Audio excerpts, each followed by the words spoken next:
Yeah, that's one thing I always say on my show is that I don't want to be the only source of information, you know? I want to be supplemental, right? I want, I don't even want to be a primary source of information because I'm not qualified for that. I'm not a professional by any means. I don't want anyone to but I want people to listen to me. I want to be a supplemental source of information or inspiration or entertainment. But yeah, I definitely appreciate the diversity of information, because if you're just consuming like one or two shows or like look at people that watch cable news, right? Like they just watch CNN all day.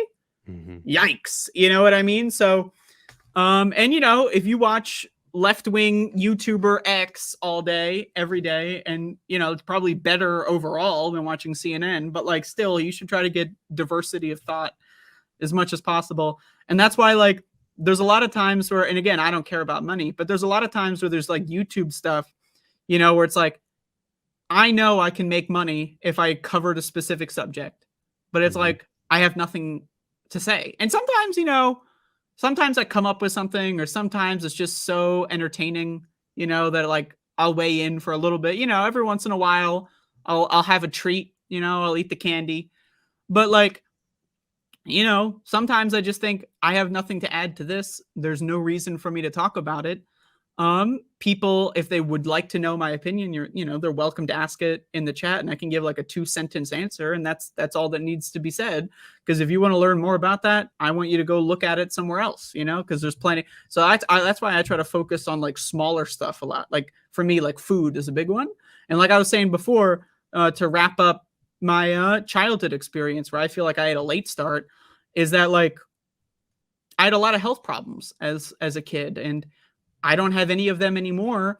And, one possible explanation is I fixed my diet. And another possible explanation is my mom's dead. So she's not torturing me anymore. But, like, you know, I, I've had experiences where it's like, I don't see any news shows talking about food or nutrition. And if they do, it's like a once every 6 months, like, oh, look at this new study that came out. So to me, that, supplemental information, I want people to get like regular doses of this kind of stuff, like, so when a new study comes out on like Americans and heart health, right? I want to talk about it because, not everyone's like, if you do one segment on something once every couple months, there's a good chance someone's going to miss it. They're not going to see it. Hmm. So like that's why I like to cover certain things that, like COVID is another one. I think it's an extremely important subject. A lot of people already have their calcified opinions by now, but fuck you. I'm going to say what I say anyway. I love it. Do you ever wish you were born in a different era?